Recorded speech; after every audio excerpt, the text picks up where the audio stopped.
Hello friends, I am Apruti. Welcome back to our channel Plants space.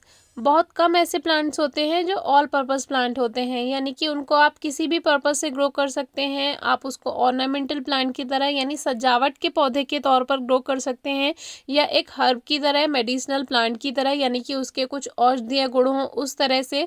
Edible plant हो, खाने वाली तरह से आप उसको यूज़ कर सकते हैं। तो इस तरह का बहुत कम प्लांट्स होते हैं। उनमें ही एक प्लांट कुछ ये है जिसको बहुत से लोग अजवाइन के पौधे के नाम से जानते हैं, लेकिन ये अजवाइन का पौधा नहीं होता है। ये होता है मैक्सिकन मिंट। मैक्सिकन मिंट के अलावा इसको इंडियन बोरेज प्लांट के नाम से भी जानते हैं। कटिंग से बहुत आसानी से ग्रो हो जाता है, और ये जो प्लांट हमने तैयार किया था ये कटिंग से ही ग्रो किया था। बहुत छोटी सी कटिंग थी, और इस पे अब फ्लावरिंग भी हो रही है। आपने इस प्लांट में फ्लावरिंग बहुत कम देखी होगी, तो मुझे लगा इसका फ्लावर भी आपसे शेयर करना चाहिए।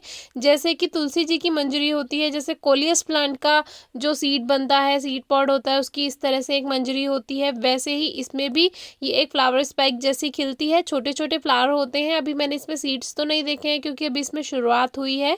तो सीड्स भी इन जैसे जितने भी प्लांट्स होते हैं उनके सीड्स तुलसी जी जैसे और कोलियस जैसे इस जैसे ही होते हैं।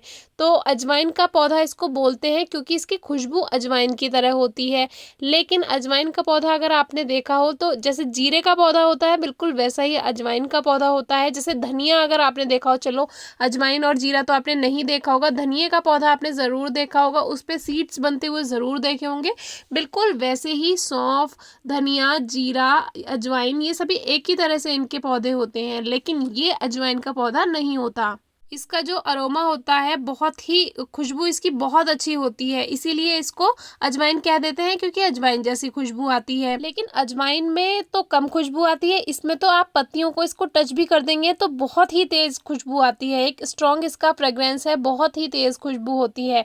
मुझे पर्सनली बताऊं तो पसंद नहीं है इतनी तेज इसकी खुशबू, लेकिन फिर भी देखने में अच्छा लगता है। अब ये घना अगर करना हो तो इसको कटिंग करके, पिंच करके आप यहीं का यहीं इसको घना कर सकते हैं। ये प्लांट भी कटिंग से ही, छोटी सी कटिंग से तैयार किया था।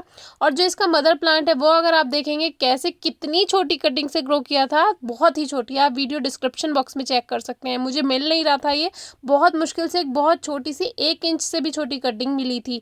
तो अभी ये जो मदर प्लांट है ये काफ़ी ज़्यादा फैल चुका है। इसको मैंने ऐसे ही ग्रोथ करने दिया। अगर ज़मीन में होता यहीं से इसकी रूट्स बन जाती, लेकिन ये छत पर रखा हुआ है तो यहाँ पे क्या है, सीमेंट है नीचे, तो गर्माहट भी लगती है इसको, तो इसीलिए ये ग्रोथ नहीं कर पा रहा। तो मैंने इसको नीचे नीचे की जितनी भी इसकी ये ब्रांचेस हैं इनको सभी को कट कर दिया है, और ऊपर मुझे इसको गोल शेप रखनी है। जैसे मैंने अभी कुछ दिन पहले आपसे जेड प्लांट की कटिंग शेयर की थी, उसको शेप देना बताया था, बिल्कुल वैसे ही आप इसको रख सकते हैं। और आप इसको चाहें तो हैंगिंग बास्केट में लगा सकते हैं, तो इसकी ये जो टहनियाँ होती हैं नीचे गिरती रहती हैं तो बहुत प्यारी लगती हैं। तो ये अभी फुल डे सनलाइट में रखा था, छोटे से पॉट में इतनी तेज गर्मी होने लगी है, इसका कलर थोड़ा फेड सा हो गया। जबकि जो पहले वाला प्लांट आपने देखा छोटा वाला, वो थोड़ा शेडी एरिया में है, इसीलिए वो अभी ग्रीन है। तो इसको थोड़ा ऐसी जगह रखें जहाँ बहुत तेज धूप अब गर्मियों में जो आएगी उससे बचा लें, तो कलर इसका जो रहेगा वो ग्रीन रहेगा।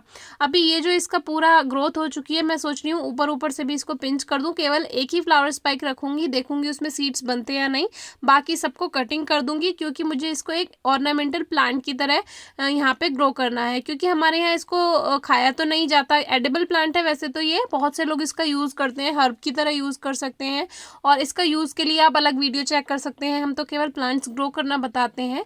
तो इसके औषधीय महत्व भी बताते हैं। बहुत से लोग खाते हैं, पकौड़ियाँ बनाते हैं कहीं कहीं पर, लेकिन मुझे जो इसकी अजवाइन वाली बहुत तेज़ खुशबू जो है वो मुझे पसंद नहीं है। पर्सनली बताऊँ तो हमारे यहाँ नहीं खाया जाता इसको। मैंने केवल इसको ऑर्नामेंटल प्लांट की तरह ही ग्रो कर रखा है, और इसीलिए अब मैं इसको शेप भी दे रही हूँ कि मैं इसको सजावट के तौर पे रख सकूं। एक फ्लावर स्पाइक छोड़ी है बस मैंने बीच में, जिससे इसका सीड बनते हुए मैं देखूं कैसा सीड होता है।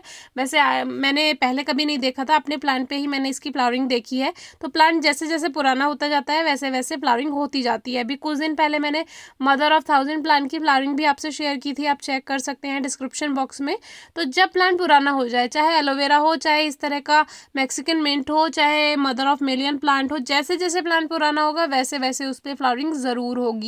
और जब मिट्टी में जैसे जड़ें ज़्यादा फैल जाती हैं, ग्रोथ करने का उसको जगह नहीं मिल रही होती, तब भी प्लांट फ्लावरिंग करना शुरू कर देता है। फिर वो पुराना हो जाता है, फिर वो खूबसूरती उसमें नहीं रहती। अच्छी ग्रोथ के लिए कम से कम 2-3 घंटे की धूप, मिट्टी में बहुत हल्की नमी, बहुत ज़्यादा पानी पसंद नहीं है इस प्लांट को, और खाद की इसको कोई खास ज़रूरत नहीं पड़ती है, ऐसे ही ग्रोथ करता चला जाता है। कटिंग से ईजिली ग्रो हो जाता है। फिर भी अगर कुछ समझ ना आए तो ज़रूर पूछिएगा। Thank you.